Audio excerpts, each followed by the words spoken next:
Right, hello, I'm Debs. This is Debs Made This. Welcome, this is Friday Sews. So welcome if you're new here. I'm Debs. I'm talking about my sewing stuff today. And I've got a couple of things that I've sewn, 3 things that I've sewn, a couple of pieces of fabric, a few plans, some patterns that I've bought and have been inspiring me. I think that's it. So if that interests you, stay tuned. Apologise first of all if the ring light's causing a problem. It's so dark here tonight that I just had to put it on. This was the only chance that I got to record. I am wearing, I'm not going to remember, it's either a lion or a zebra crossed with something else. Can't remember. Anyway, it's one of those. In this lovely Chiquita, something like that. Print that came from Guthrie and Garney back in the day, over the top of a Halley jumpsuit, but you can't see that, but I'll tell you about that later on. Right, so the first thing that I made is this, which is my Handbook vest. This is a free pattern by Sarah Kay of the sewing theory. I think if I've got that wrong, I'll write it there.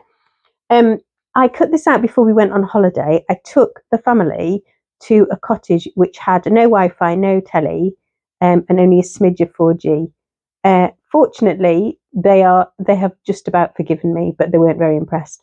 But I prepped by cutting out that pattern, thinking I would just take a needle and thread and I'd be quite happy sitting. And I was, it was so lovely just to sit. I'll put a picture of where I was mostly sitting. So I would come down, light the fire in the morning and sit and do some sewing and listen to my Bible for the day and all of that stuff. And it was really lovely and very relaxing. So I have made this. I'll put in some pictures. I put it on top of a floral dress. And so I mostly had it the other way around. You can see one layer, it is fully reversible. It has bound edges. And one side is this ruby star print, which is quite bonkers, but very lovely. And I literally had 2 pieces, 150 centimetres, 155 centimetres of this that were like remnants that I picked up thinking I would do something with a bag or something. And they were like literally just enough to get this from in a way that the pattern was pleasing. And then the other side is this boiled wool. There is a pocket, and the pocket's on the boiled wool side. When it's on, it's a bit boob adjacent. It's even more boob adjacent on me than it is on the mannequin. And so I might take that off. But I've worn it a couple of times already, but the jury's out. I did say when I was talking about it on the video, which I'll link there somewhere, I wasn't quite sure if it was my style. I've kind of moved into a bit more of a kind of tailoring, she says looking down at what she's wearing, but tailoring kind of a vibe. So I wasn't sure whether I would wear this, but actually I've worn it a little bit already, and it's just perfect at this kind of in-between weather when you want to be warm, because it is boiled wool on one side, it is quite warm, and it's super over the top of anything which has got big sleeves on, like some of these dresses. So I have vaguely in my head a plan for another one of these in denim with sashiko stitching on it, or sashiko style stitching or embroidery on it. But watch this space, we'll see. Right, so this is make number 2, which is the Pauline Alice Onil blouse. Now, I did make one of these in my video made of a gingham seersucker, which has obviously got a lot more structure. This is a lot more floppy and is a remnant of some viscose. It has got the proper sleeves in though, complete with poof, although not too poofy because this is quite floppy. And it's got an elastic finished cuff, although I haven't tightened that up. I've kind of left that quite loose. It has this lovely square neckline front and back, which is finished with a facing. And it's got a really nice shape. It's got slight high-low hem to it and kind of almost like a trapeze shape. I shall hopefully try and get you some pictures of me wearing this tomorrow when I'm hopefully going to wear it with my dungarees or something. Or some blue trousers. We'll see. Anyway, I shall hopefully put some pictures up for you. I spoke before on the other vlog about how much I like this pattern. It's free. I think it's super. I love the fit across the upper chest. I think it's really nice. And there's likely to be another one in my plans just because this is kind of very floppy and the other one was really quite structured. And so I'd quite like to try it in a cotton lawn and see what it looks like. It would be really nice in something with a kind of in-between amount of structure just to see. Make number 3 this week is these. Look at these beauties.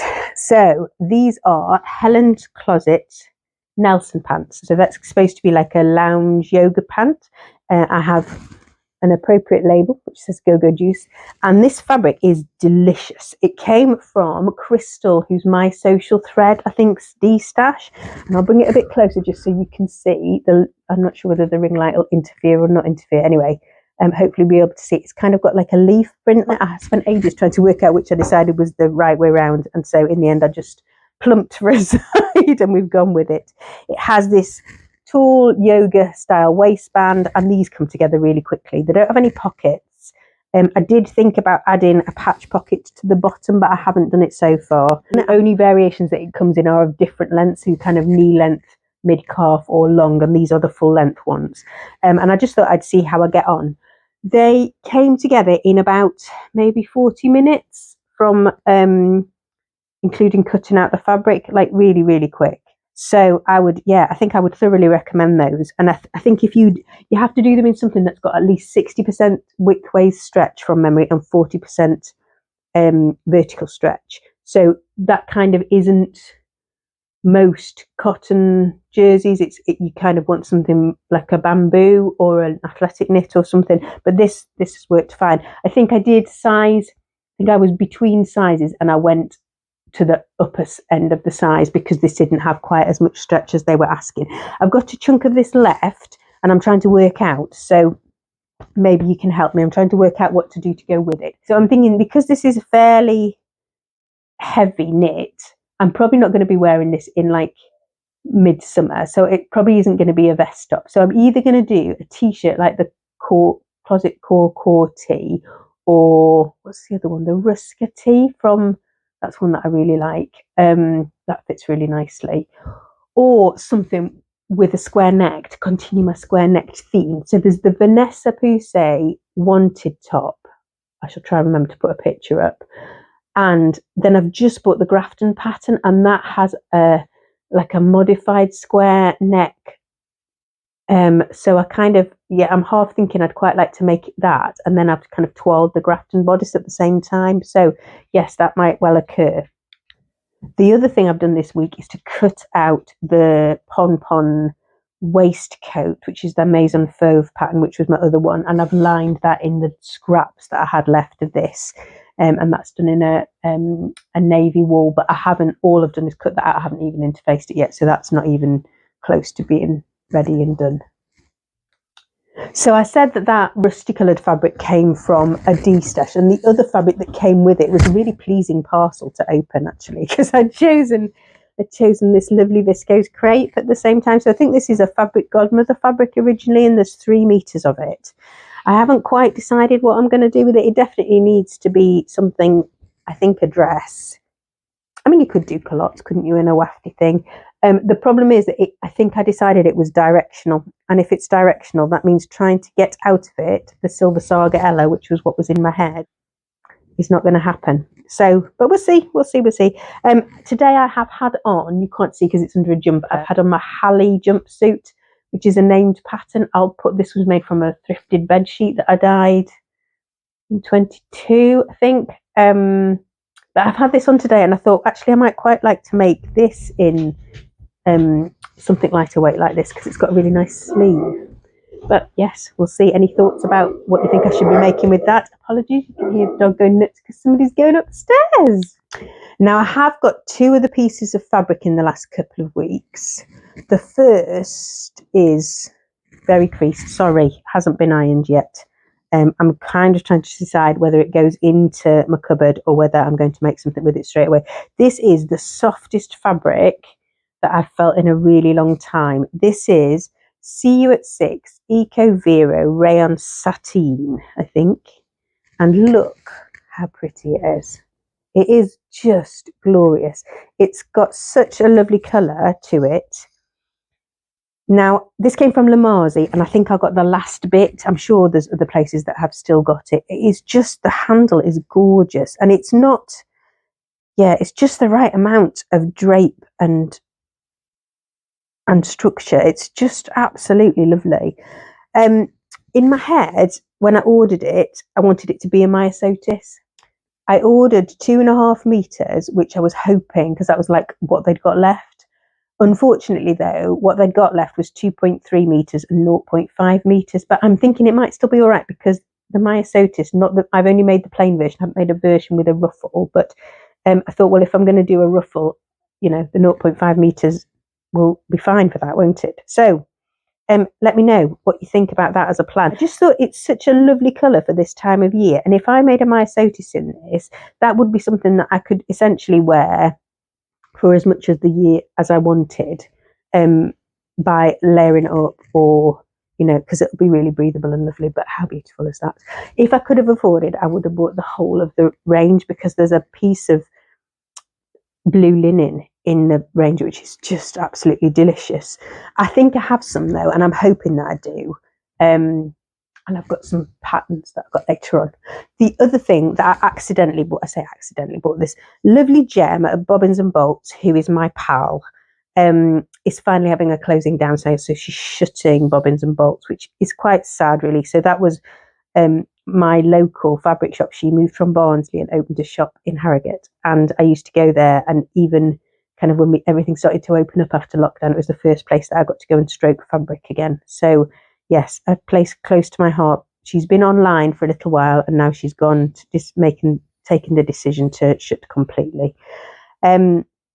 So she was doing a special sale, and so I picked up 3 meters of this loveliness, which is a Swiss dot. I think that's what you call it, in kind of a cream striped colour. So it is a bit sheer.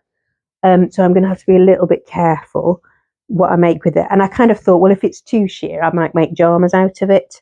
But my other thought was the Pauline Alice Kulo. I can't remember even what the word looks like, but I think it's Coeli, and it's like a blouse with a yoke across the front and a little kind of stand-up collar, and then like pleats in the sleeves. Anyway, that was kind of what I had in my head, but we'll see. I might just make a shirt out of it, which would be a lot less faff probably. But anyway, that was another one that came. So yes, if you have need of anything, I don't know what there is left, but I'll link Gem's shop down below. I did buy some zips and things for some projects that I have coming up, so that was useful.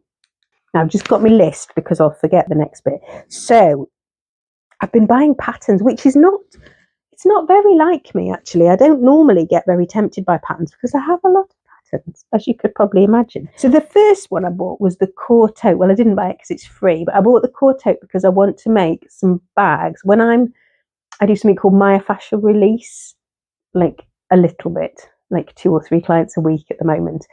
But I need something to carry my towels in for the different people, and so I thought if I make 2 of these, then I've got like a bag for each client, and I make sure that everything, that I've got everything and everything's got a place. So that was a thought. I'll put a picture of that up there. Then So Liberated were really naughty. So you know what I'm like, I really like a So Liberated pattern. I made the Arthurs a couple of times and I really like their pattern. I'll put a link to the my review of the Arthurs up here. But they had brought out last year like a basic pant pattern called the Chanterelles. This year they've decided to do like an upsell of all things trouser by doing a trouser fitting class, which is a bit like the Hinterland creative design journey thing that I'm halfway through.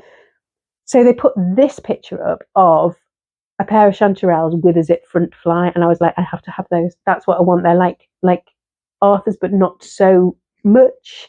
They look like the perfect pair of trousers, so I had to buy them. Hot on the heels of that, Itch to Stitch brought out a barrel-legged jeans pattern, which look fantastic. I have a pair of piece of heavyweight linen, like in a mulberry colour, in my stash, which I think would make a really nice pair of one of these trousers. And I think because it's heavier, it probably will be these, which are called the Belleville, I think, from Itch to Stitch. The final tempting one was the Closet Core, like their club. I don't know what that's called. Anyway, they're one you have to be a member of. They brought out the Mica dress, which is like a high-necked, sleek dress with like a racer back race, is that what you call it, race, when it's kind of cut away, anyway, like a cutaway front, a bit like the Axis dress by Paper Cut Patterns, so it's a bit like that shape wise, but it closes with buttons at the side and a little flap over button at the bottom, and then it's got an A-line skirt, and this dress is just perfection. It just is so beautiful. So I have to make a decision. So if you are a Closet Core Club member, or whatever it's called, will you let me know what you think about it? Because I've been thinking about this one for ages. I'm currently a Cashmerette Club member, and I haven't actually made, I think I've made one of those patterns. But I have quite enjoyed it, but that comes to a close in a couple of months. And if I could afford it, I would just join them all, because I think they're just really good, like, little communities, and they're kind of supporting those designers in those journeys, but I can't afford to do that, so I have to make a decision. And what I might do is to get the Closet Core membership for my birthday, maybe, which is in May, but I might be able to backdate. But I think if you get all access, then I would still get this month's pattern, and then last month's pattern was a knit dress with an asymmetrical hem, which was quite cool as well. So yeah, the patterns that they've been releasing have been really appealing to my current aesthetic, and so it feels a bit wrong to not. You can, I think, join and just buy the one pattern, but that costs something like $12, and so then I'm like, well, maybe I should just go and do the all access thing then. Anyway, so I'm bumbling on now, but yes, I thought that Mica dress looked really, really nice. We're pausing to cough. So I think that'll be me. I feel like I've galloped through that a bit. I hope it's not too speedy. Next up is going to either be my Sew April blouse inspo. So I quite like a blouse, and I've got quite a lot of fabric that's going to suit a blouse. So I kind of need to whittle it down. So I'm hoping you're going to be able to help me. And the other is my gathering outfit. So the gathering is a Sewist social in Yorkshire at Cleckheaton, which is West Yorkshire, which is a little bit away from me. At the end, I think it's the 27th of April, and I think they do still have some tickets left. So if you're local-ish and you want to come and have a bit of it, it's really relaxed. You don't have to, it's like not like a Frocktails thing. It's like you can wear as fancy as you like or as relaxed as you like, and it's like pie and chips and peas and cheesy disco music. And it was really good fun last year, so I'm hoping it's going to be fun again this year. As you know, if you watch this channel for any time, I am a little bit nervous about big groups of people, but I think because these are sewy people, it feels like it's all right. And I'm going with Jem, who's Bobbins Bolts, so she'll look after me, I am sure. Oh, I forgot to say, so with the So Frugal thing, guess who's got more than 1,000 subscribers? I know. I'd see more than 1,000 people listening to me witter on about me sewing. It's insane. So I did have a plan to do 1,000 subscriber giveaway, but I'll maybe talk about that next time, because I think this feels like it's been quite long and my throat's starting to go a little bit. I just wanted to say thank you very much for all the new people who've been along, for people who've made a comment on the video, and yes, it's very much appreciated. So let me know down below, what have you been sewing? Did you finish up your Frugal makes? Have you caught up with all those 20,000 bloggers that there was a lot, wasn't there? But some really good patterns again, and don't forget to go and have a look at them and save those patterns, because sometimes they disappear from being free. So if you see a couple that are tempting you, then you need to remember to go and download them. Right, so public service announcement completed. I hope you had a lovely Easter, and thank you for tuning in again today. I shall say bye-bye for now, and I hope wherever you are in the world, you are finding time to rest and replenish and do some making if that's something that brings you joy. And I shall say bye-bye for now, and God bless. I'll see you soon. Thank you.